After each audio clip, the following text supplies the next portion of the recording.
여러분 안녕하세요. 사색 실천입니다. 자, 오늘은 철학의 윤리학 부분에 대해서 살펴보겠습니다. 하루라도 책을 읽지 아니하면 입안에 가시가 돋친다. 일일 부독서면 구중생형극이라.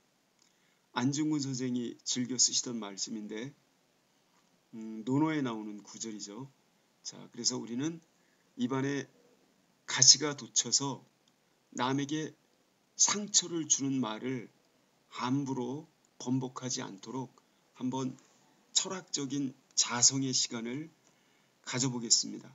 근데 여기 지금 제목이 right and wrong, 옳은 것 그리고 틀린 것, 옳고 그름, 시비 판단의 문제가 적혀 있습니다. 여러분 잘 아시는 것처럼 철학에는 여러 가지 부류가 있습니다. 내가 무엇을 어떻게 아는가 라고 하는 인식의 방법에 관한 문제, 그걸 epistemology라고 그럽니다. 인식론.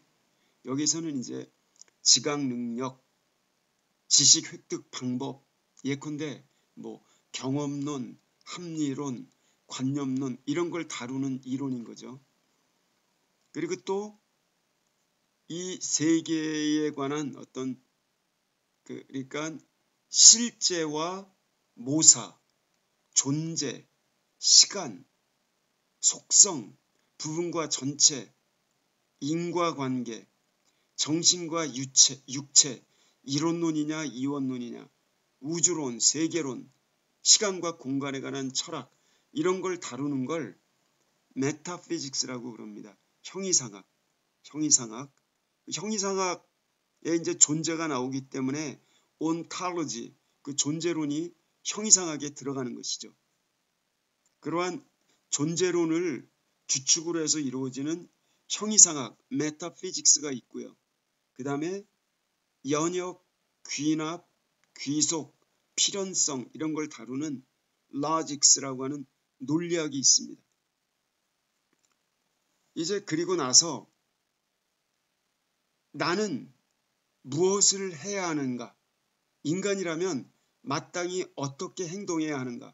라고 하는 그러한 시비 판단, 실천의 문제를 다루는 게 윤리학인데 지금 우리가 바로 여기 ethics, 윤리학을 여기서 우리가 다루고자 하는 것입니다. 그리고 또 이제 철학에는 또 다른 분야가 있죠.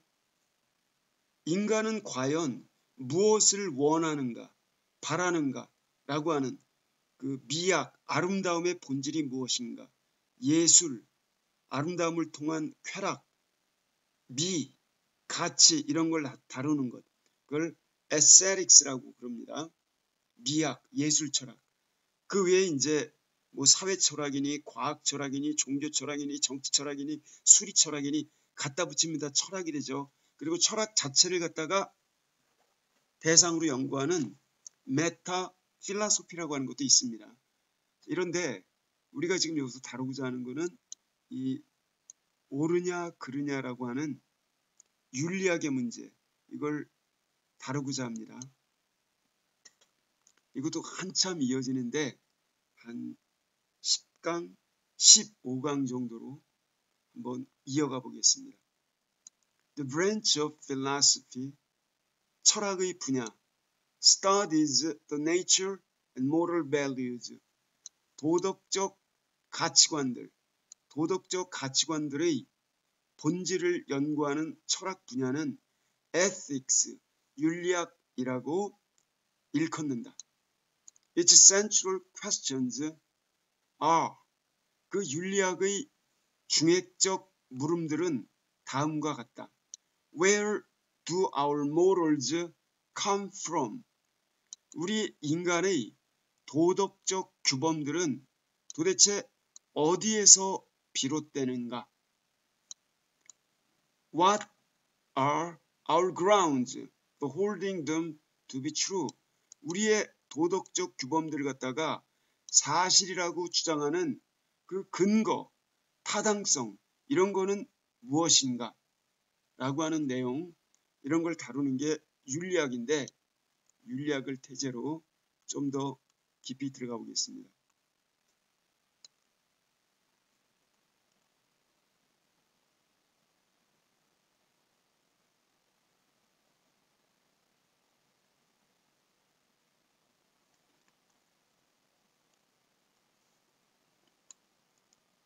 자, 우리가 여기서 다뤄야 될 거는 이제 이 내용입니다. 지금 여기 philosophy of mind, 정신을 다루는 철학, 정신철학이라고 되어 있죠. 인간의 마음을 다루는 철학, 정신철학이라고 제목이 되어 있습니다. 그리고 한번 볼게요.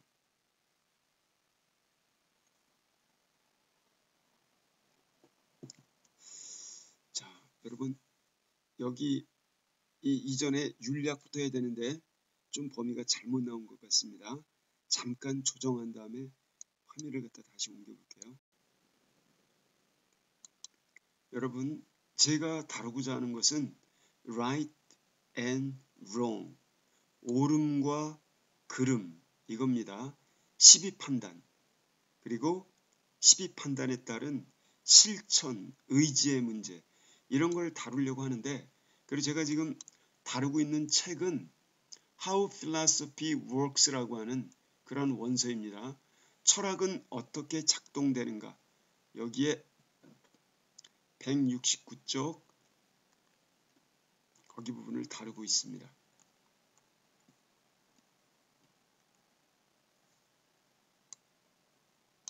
여러분 잘 보이시죠? 자, 이 정도 크기로 볼게요. Many people think of morality as a set of rules that requires us to perform certain actions and refrain from others.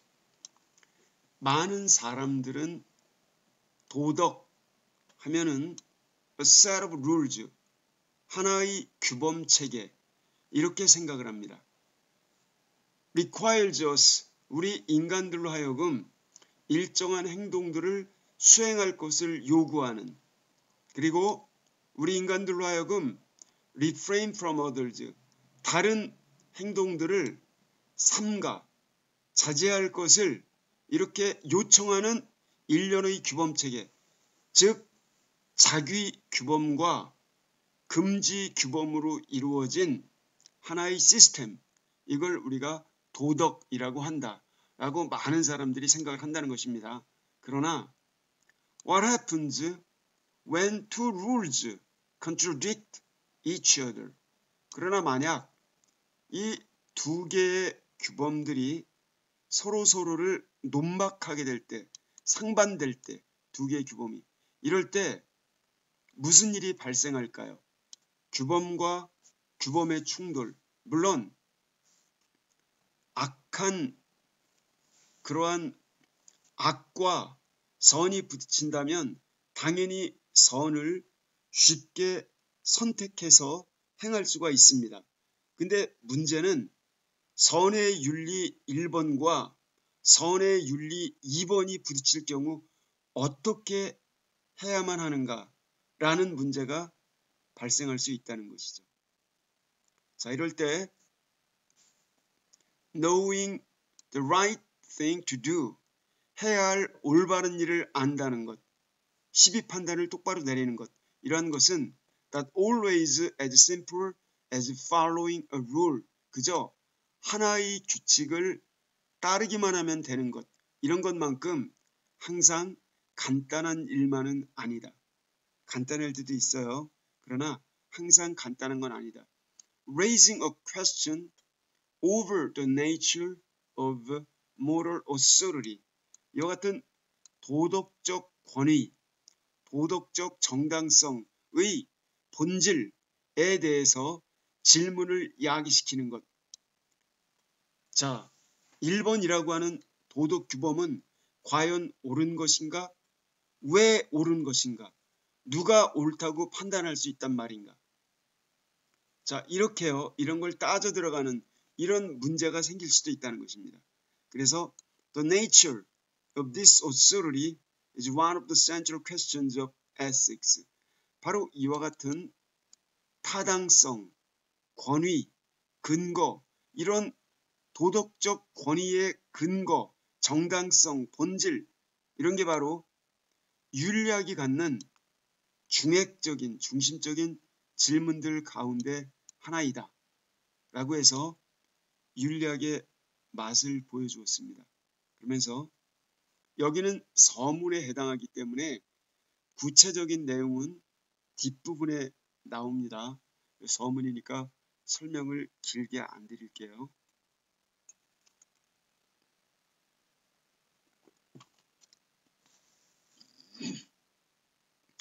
Aristotle believed that ethics only starts with rules.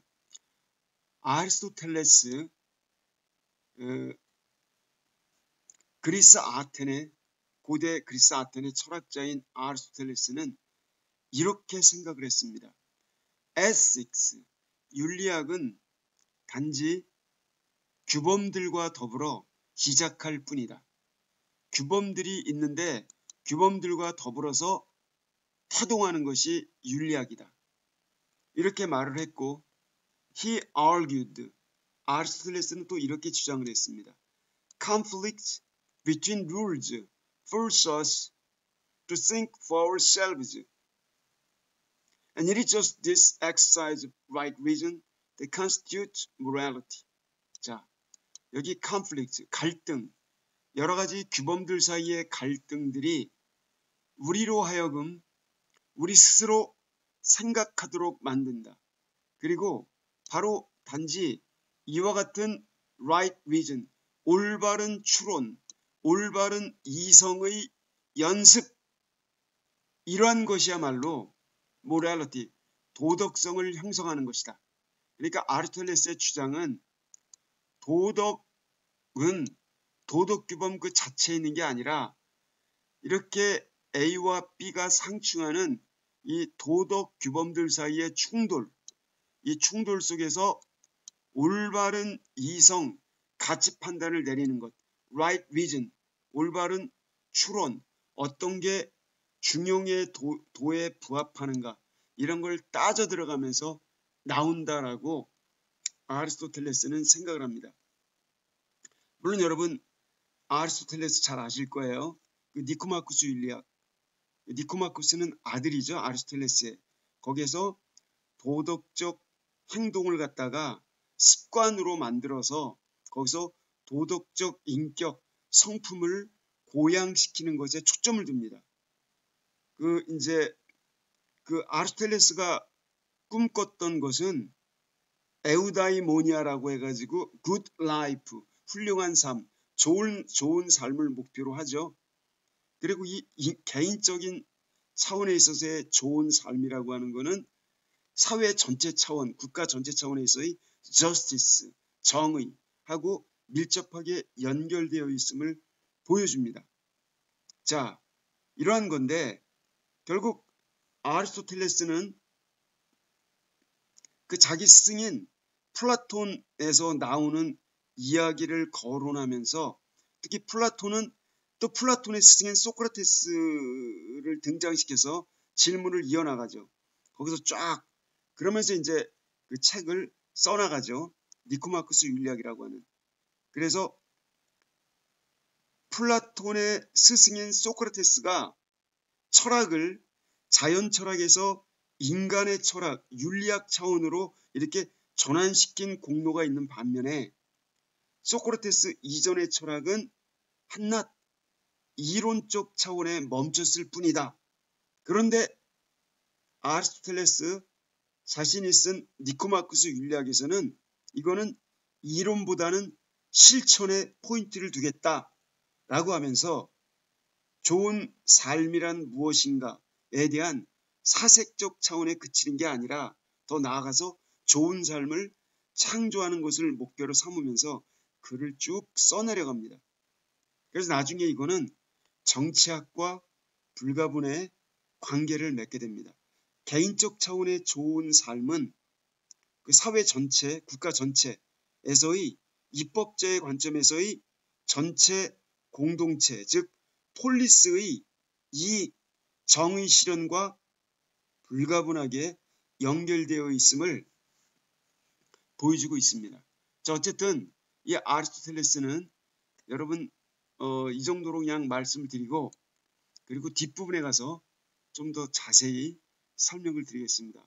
어쨌든 아리스토텔레스는 자, 이렇게 주장을 했어요. 그러니까 규율 자체에 포인트를 두기보다는 규율 간의 갈등 상태에서 그거를 곰곰이 생각하면서 거기서 올바른 판단을 내리는 것, 중용의 가치 판단을 내리는 것, 거기에서 그것이 습관으로 이어지고 거기서 인성이 나오고 그 인성에 따른 삶이 훌륭한 삶으로 이어지고, 그렇게 각자가 사회 성원 각자가 자기의 능력을 최고도로 발현하는 상태, 그 탁월성, 엑설런시, 그게 잘 발현한 꽃피운 상태, 여기에서 사회적인 정의, 저스티스가 실현된다. 이런 쪽으로 논리를 펴가죠.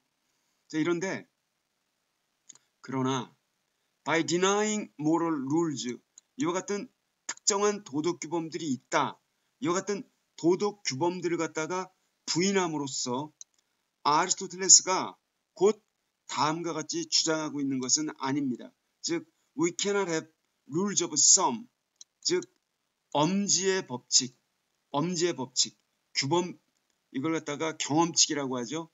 guidelines on how to behave, 인간이 어떻게 행동해야만 할 것인가에 관한 가이드라인, 그러한 안내, 지침, 이른바 경험칙, 이런 것까지도 우리가 터득할 수 없다라고 주장하는 건 아니라는 겁니다.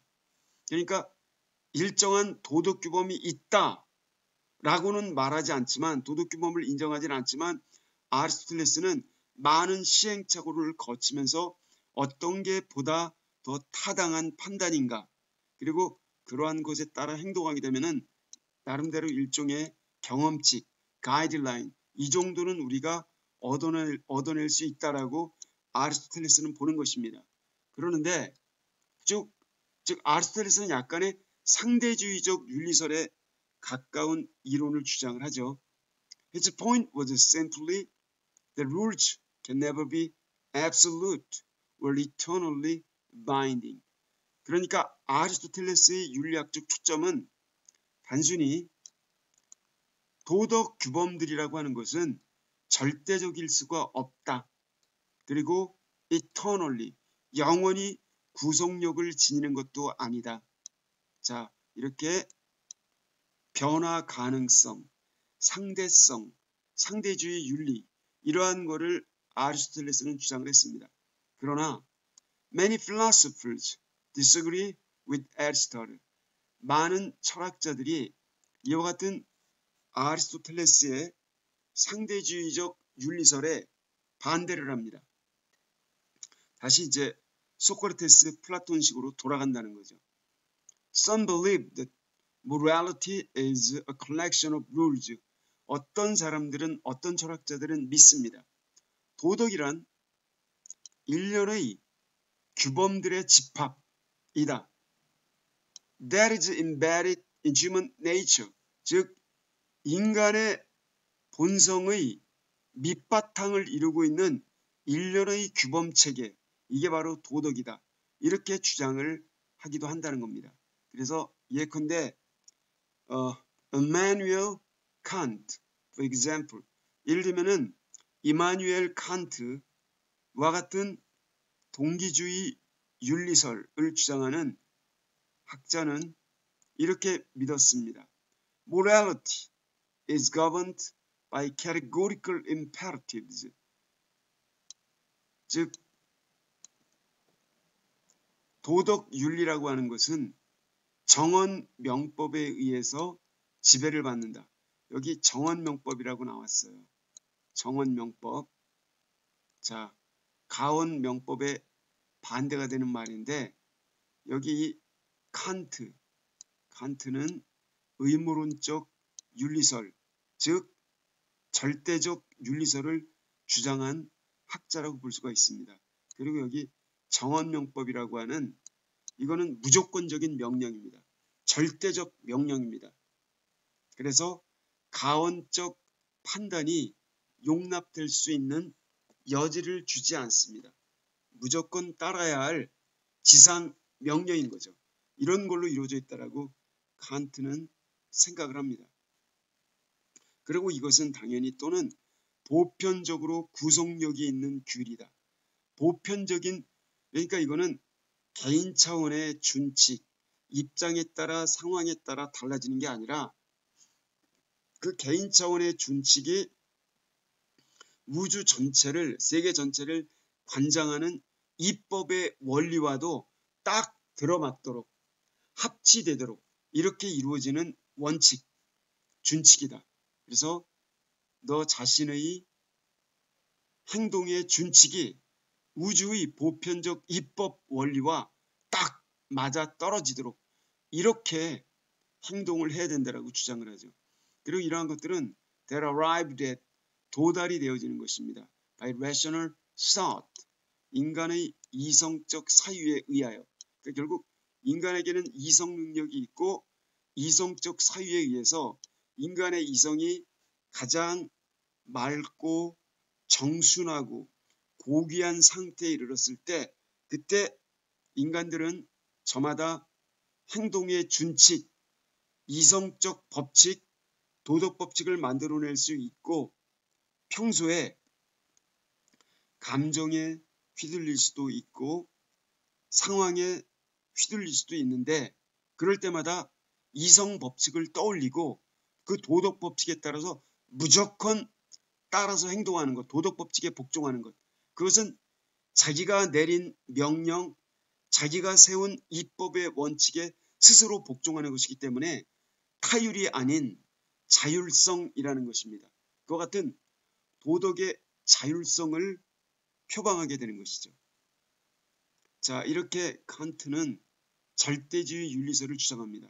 즉 아리스토텔레스와 다소 상반된 입장에 있다고 볼 수가 있습니다. 칸트에게는 the moral value of an action, 하나의 행동의 도덕적 가치는 should thus be judged in terms of its motive, 바로 그 행동을 가져다 준 동기 입장에서 판단되어야만 한다. 또는 whether or not it flows from the moral law, 그 도덕이라고 하는 게 도덕적 법칙으로부터 흘러나왔는지 안 나왔는지. 여기 도덕 법칙이라고 하는 건 뭘 얘기하는 거죠? 그거는 도덕적 선의지, 즉 선 말하는 겁니다. 절대선, 최고선, 플라톤서부터 강조해왔던 선의지, 선한 명령.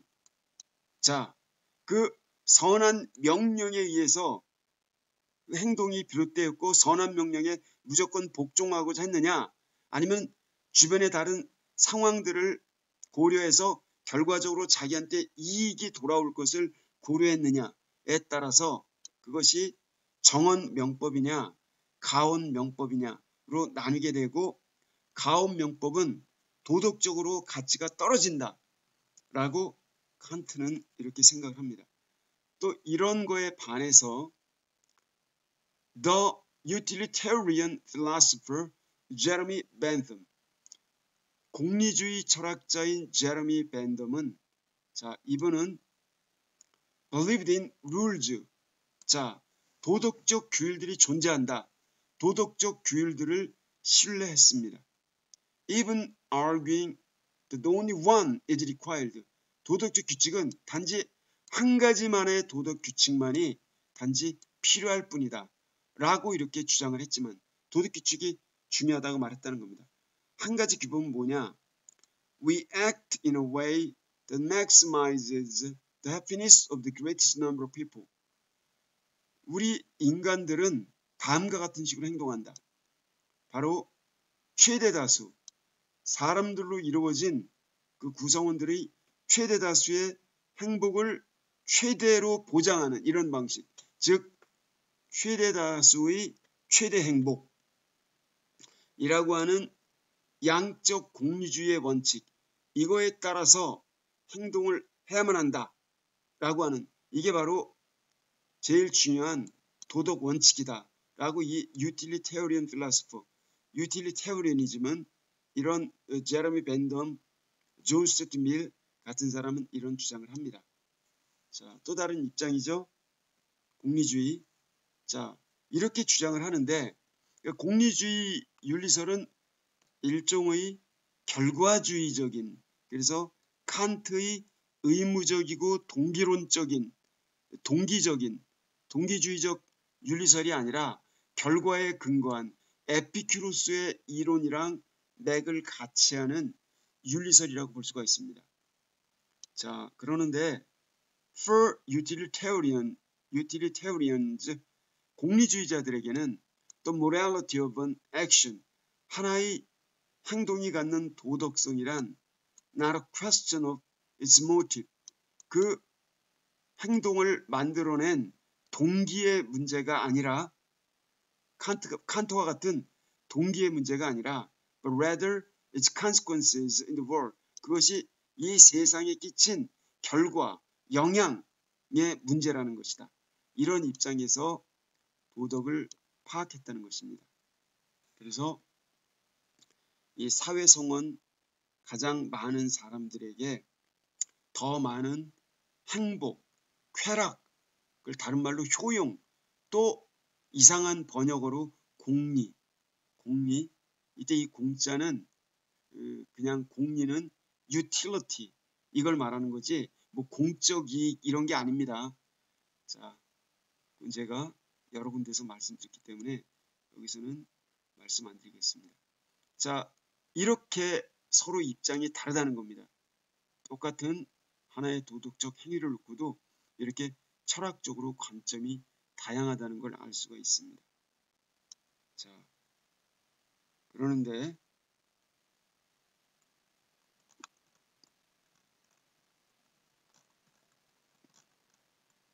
여기 others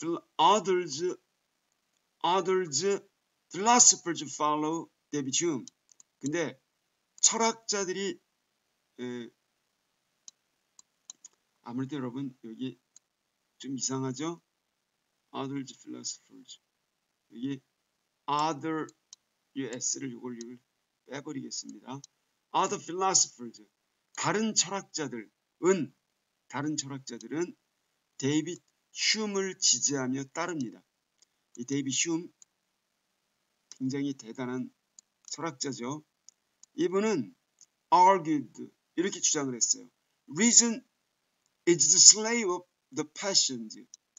이성은 정념의 노예이다. 자, 칸트는 이성을 거의 신의 경지에 올려다 놓았습니다. 그래서 이성을 최고도로 승화시킨 인물이 뭐 칸트라면, 근데 데이빗 흉은 이성을 좀 깔아뭉갰어요. 이성은 기껏해야 노예일 뿐이다. 인간이 가지고 있는 열정, 정념의 노예다. 이성이 이렇게 주장을 했어요. 정말 극과 극의 주장이죠. 자, 이렇게 보면서 by this he meant 이런 말을 통해 흉이 의도했던 건 a moral act 인간의 도덕적 행동이란 it's simply one that brings about a desired state of affairs 그저 바람직한 사태 어떤 상황의 바람직한 상태 즉 바람직한 사태를 가져다주는 행위 그 도덕적 행위란 너도 좋고 나도 좋고 바람직한 상태를 초래하는 그런 행위 여기 바람직이라고 하는 게 포인트입니다. 즉 감정상 좋은 이성적으로 판단해서 좋은 게 아니라 그냥 기분 좋은 이런 상태 기분 좋은 상태 자 이런 걸 가져다 주는 게 이게 도덕이라고 주장을 했던 겁니다. 즉 according to this tradition 이러한 전통에 따르면 to say lying is wrong 거짓말하는 것은 나쁘다 라고 하는 칸트의 정언명법 자 이거는 이성적 판단에 의하여 나쁘다는 것입니다. 이러한 내용은 이게 흉에 이르게 되면 바뀌어버리게 됩니다. 이건 another way of saying, 또 하나의 다음과 같이 말하는 방식일 뿐이다. 즉, I don't like lying. 너는 어떻게 생각할지 모르겠지만 나는 거짓말을 안 좋아해. 이런 정도 차원밖에 안 된다는 겁니다. 즉, 나의 감정적인 기호일 뿐이라는 거예요. 어떤 경우에는 거짓말이 유용할 경우도 있다. 그러나 나는 거짓말 안 좋아한다. 자기의 기호, 감정, 판단의 문제라는 거죠. 이성적 판단의 문제가 아니라 감정상의 문제. 안 좋아해의 포인트가 있는 겁니다. 이해가 되시겠죠? 좋아하고 안 좋아하고. As morality is simply an expression of personal preference. 그래서 이 도덕성이라고 하는 것은 간단히 개인의 감정적 선호도, 감정적으로 좋아하고 싫어함, 감정적 선호에 대한 표현일 뿐이다. 그래서 도덕이라고 하는 것은 감정상의 문제일 뿐이다.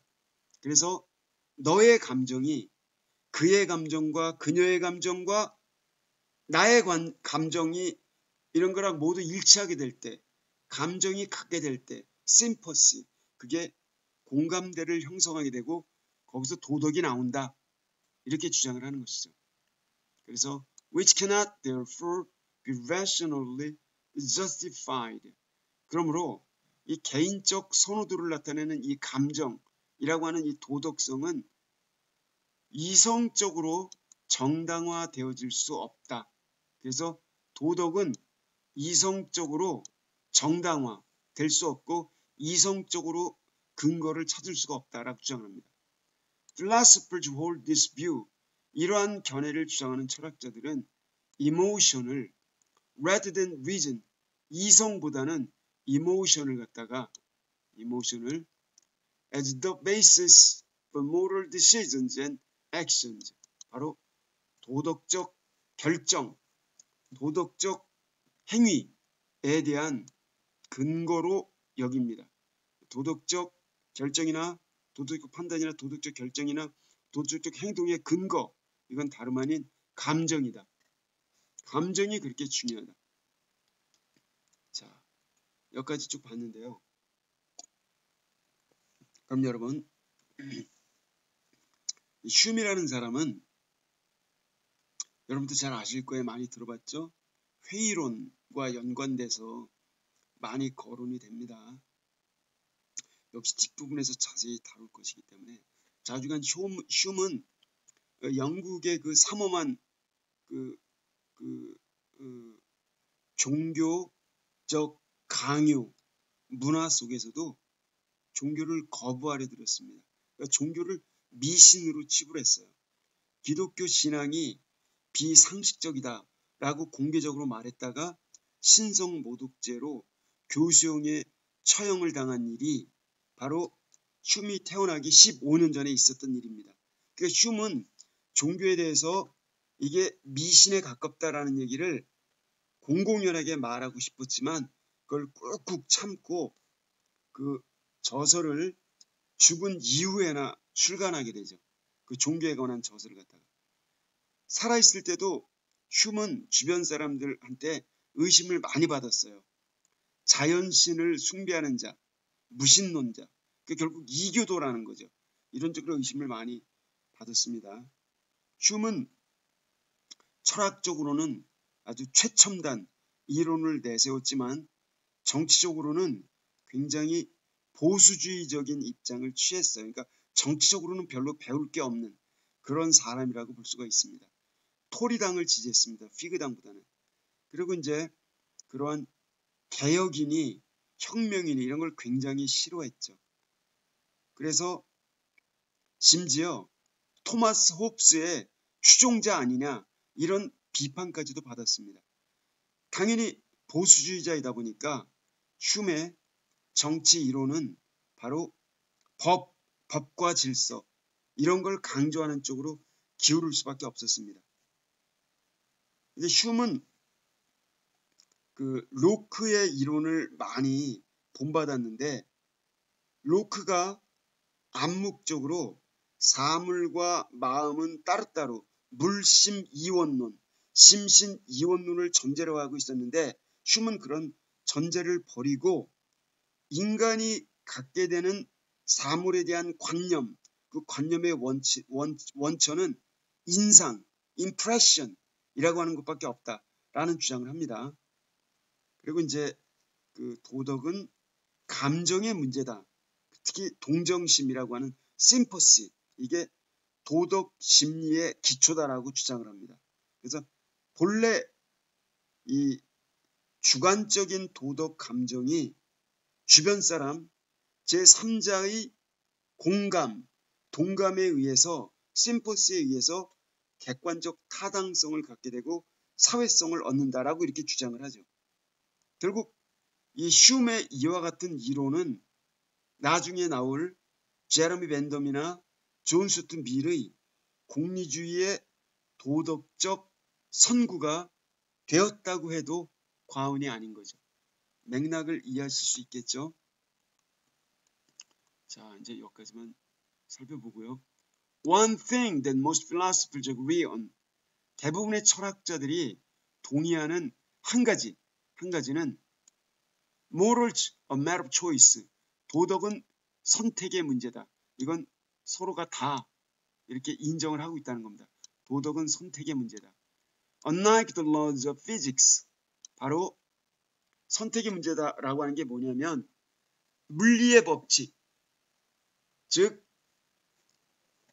그러한 우주를 지배하는 자연세계, 존재의 법칙, 물리의 법칙 이런 것과는 다르게 도덕 규율이라고 하는 것은 broken, 위반되어질 수가 있다. 그러나 도덕 규율들은 단지 자유롭게 인간의 자유에 의해서, 자유 선택에 의해서 이렇게 위반되어질 수 있다는 겁니다. 위반할 때도 자유의지가 개입이 된다는 것입니다. Someone who steals, for example, 예를 들어서 타인의 물건을 훔친 사람, 절도자, 이런 사람은 acting immorally, 부도덕하게 행동을 하고 있을 뿐이다. If they freely choose to steal, 그들이 freely, 자기 의지에 의해서, 자유롭게, 자기 의지에 의해서 훔치기를 선택했다면, 이럴 때는 이게 부도덕하다는 겁니다. 그런데 만약 they feel compelled to steal, 그들이 훔치도록 강요를 당했다고 느낀다면, 다시 말하면 아무것도 모르는 아이가 어떤 교사범에 의해서 물건을 훔쳐오도록 강요를 당했다면, 너 이 물건 안 훔쳐오면 너 혼나, 뭐 죽여, 뭐 이런 협박을 당했다면, 이럴 경우라면, 그렇다면 we tend to judge them differently. 우리는 색다르게 바로 them, 그들의 행위들을 색다르게 우리는 판단하는 경향이 있다. 아마도 as being in need of help, 도움을 필요로 하는 상태에 있다라고 우리는 판단을 내릴 수 있다. 강요를 당한 사람이니까 피강요에 의한, 강박에 의한 행위라는 거죠. 거기서는 자유의지가 개입할 여지가 없었다는 겁니다. 자, 이럴 경우처럼 for this reason, determinism, 이러한 이유 때문에 determinism, 이른바 결정론, 도덕적 결정론이라고 하는 이 주장은 the idea that our behavior is fixed by the laws of nature, 인간의 행동이라고 하는 것은 자연 법칙에 의해서 fixed, 확정된다 라고 하는 사고방식인데, 이 결정론과 비결정론이 있죠. 이 결정론은 renders morality void, 인간들이 주장하는 이 도덕성, 자유의지가 개입된 행동, 그래서 책임의식, 책임을 질 수 있느냐 없느냐, 책임 능력이 있느냐 없느냐, 자유의사에 근거한 것이냐. 자, 이러한 책임 능력과 연관된 이 도덕성, 자유의지와 연관된 이 도덕성, 이런 걸 갖다가 공허한 문제, 공허하게 만들어버린다. 굉장히 중요한 논리인 겁니다. 그래서 이 결정론은 바로 도덕성, 도덕론을 공허하게 만든다. 굶어 죽는데 무슨 도덕이고 나발이고 뭐가 필요하냐. 훔쳐서라도 먹어야지.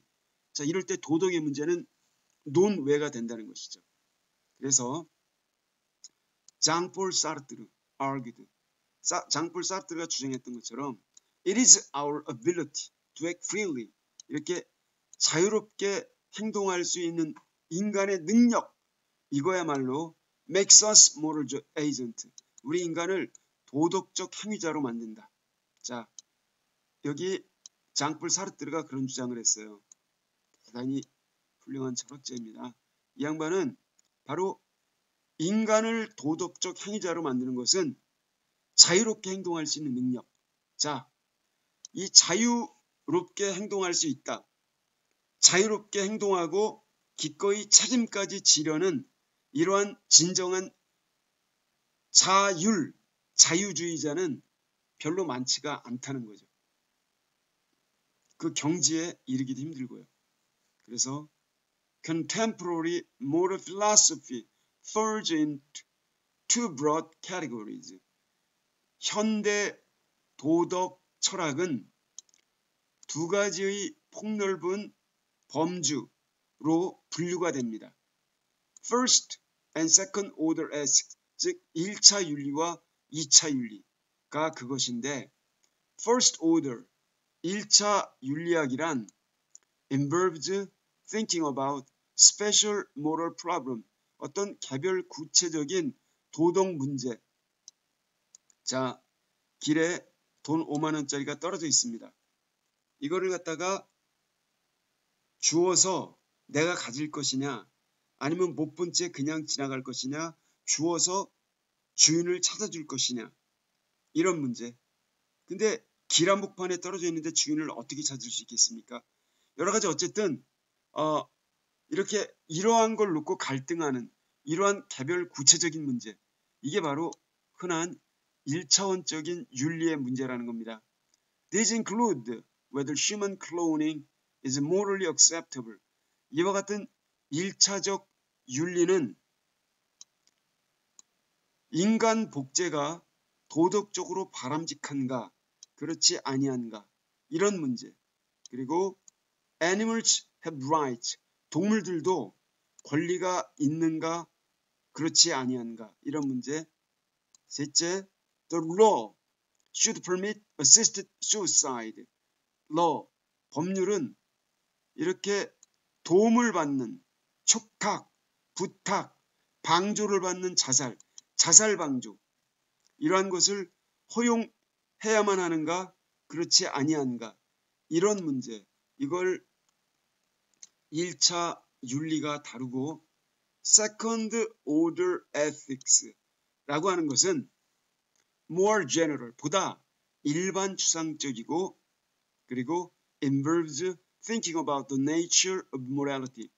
도덕의 본질, 윤리성, 도덕성의 본질 이것에 대해서 생각하는 것입니다. 한마디로 도덕적 인식론이라고 하면 되겠네요. 그리고 보다 일반 추상적인 이런 특성을 지니고 있습니다. 이 메타윤리라고 하는 것입니다. 즉, whether it is a system of rules, 즉 그것이 도덕규율 시스템에 속하는가 속하지 아니한가, 혹은 우리 인간에게 과연 자유의지가 있는가 자유의지가 없는가, 자유의지라고 하는 것은 한낱 착각에 불과한 것이 아닌가 이런 문제, 근본적인 문제이죠. 그리고 we can justifiably claim to know right and wrong. 우리가 옳고 그름을 판단할 수 있다고 우리가 정당하게 주장할 수 있는가? 그렇지 아니한가? 그리고 right and wrong will exist.